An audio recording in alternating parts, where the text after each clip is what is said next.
Geometry 1, Chapter 6 Test, Topic 9. You should be able to apply the hinge theorem and the converse of the hinge theorem to determine the relationships between sides and angles. So the hinge theorem says if you have two triangles and they have two pairs of congruent sides, so for example, a picture like this and a picture like this, so two pairs of congruent sides, and one angle, let's say angle A and angle B, are different, that whichever one is bigger has a bigger third side. The converse says the exact opposite, essentially. It says that if you have your congruent sides, two pairs, and the third side of one is bigger than the third side of the other, then the one with the bigger side has the bigger angle.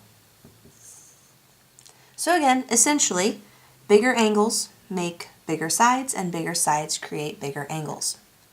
So complete each of the following with either a less than symbol, a greater than symbol, or an equal sign. So AB is compared to XZ. We need to figure out which one's bigger, which one's smaller, or if they are equal. So let's look here.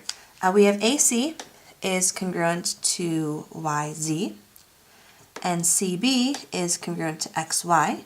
So we have two pairs of congruent sides, which means we can use the hinge theorem. The hinge theorem says that the triangle with the bigger angle has the bigger third side.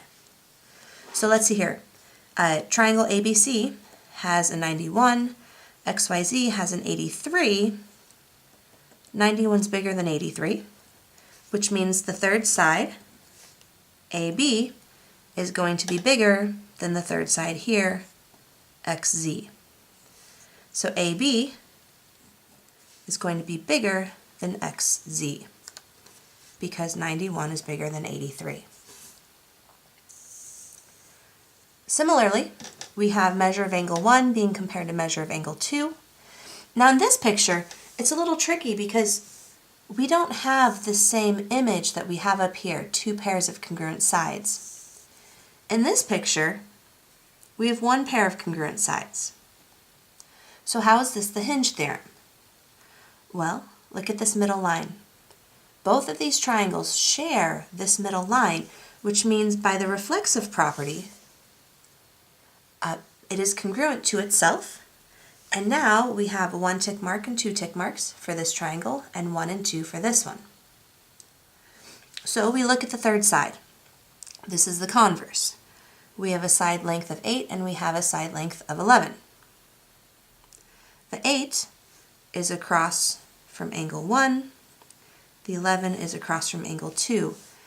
The 8 is smaller than the 11, which means the measure of angle 1 will be smaller than the measure of angle 2. So we put a less than symbol. The smaller side creates a smaller angle. The bigger side creates a bigger angle. So measure of angle 1 is less than the measure of angle 2.